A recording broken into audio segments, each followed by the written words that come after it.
Поскольку македоняне ни разу не попытались перейти на другой берег, внимание Пора притупилось. Этого момента и ждал Александр. По его приказу, выше по течению Гидаспа, в 25 километрах от лагеря, мастера построили плоты и небольшие галеры.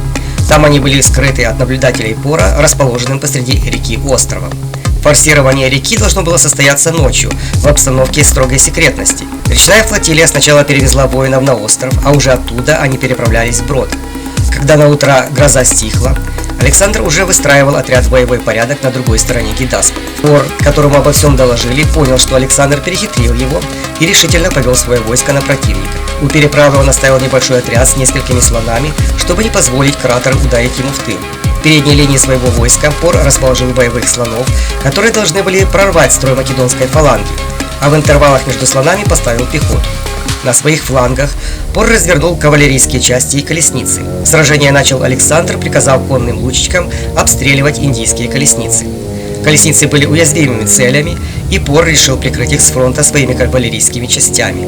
Однако еще до того, как индийцы успели перестроиться, Александр повел в атаку расположенных на правом фланге гиттаеров и обрушился на индийцев прежде, чем те развернулись в боевые порядки. Стремясь помочь своему левому флангу и связать Александра боем, Пор приказал всадникам, расположенным на правом фланге, проскакать через все поле и нанести удар по гиттаерам.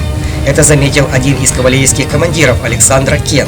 Взяв с собой эскадрон македонских всадников, он двинул их на индийцев, планируя ударить им в тыл.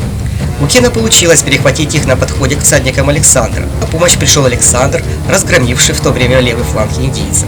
Осознавая, что сражение пошло не по плану, Пор двинул вперед свой главный козырь боевых слонов. Слоны двинулись вперед, чтобы атаковать конницу македонян, а пехота Александра двинулась на слонов.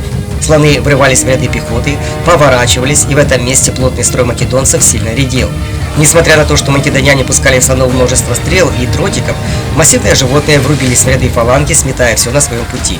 Одновременно бежавшая с левого фланга индийская конница развернулась и атаковала гиттаеров Александра.